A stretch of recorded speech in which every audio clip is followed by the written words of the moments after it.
Daredevil Born Again, episode 3.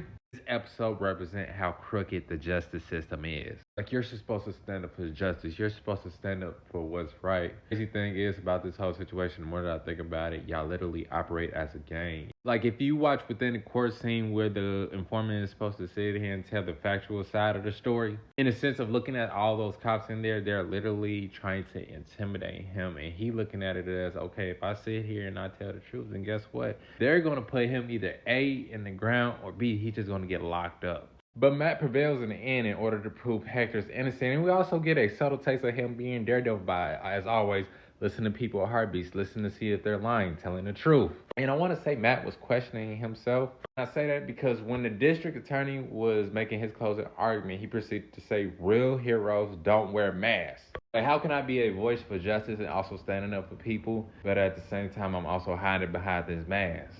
And I think in that moment, he is just really toting the line because I see him using that overall, like the horn from his mask is as a stress reliever, like really coping with the fact of him not trying to put back on the suit. And I just love to see the duality of Matt Murdock, the lawyer, and also Daredevil. And I think even with Kingpin as well, he's really going through his trouble by sitting here trying to maintain a clean image, really try to be a do-gooder. But it's showing resistance, and I'm really curious as far as like if I missed something in the last couple of episodes that he has marks on his hands. So I'm trying to understand where is that coming from. Like, what is he using to really deal with the fact that, like, at the end of the day, with you having a violent nature, like you said, what do you do to keep those intentions at bay? Because it's even bothering Vanessa to the point where she is trying to keep up with this clean image, but at the same time, she realized balance must be restored in the criminal underworld. And the more that I think about it, I really felt like she fell in love with the Kingpin, not Wilson Fisk himself, which could possibly have led her to cheating.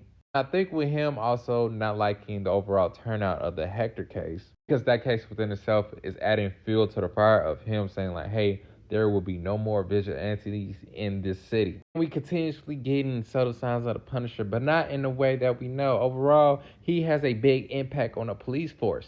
What's so crazy, I feel like a lot of these people that have the sign of the Punisher do realize that they're crooked and that they also don't know that Frank don't fuck with crooked cops.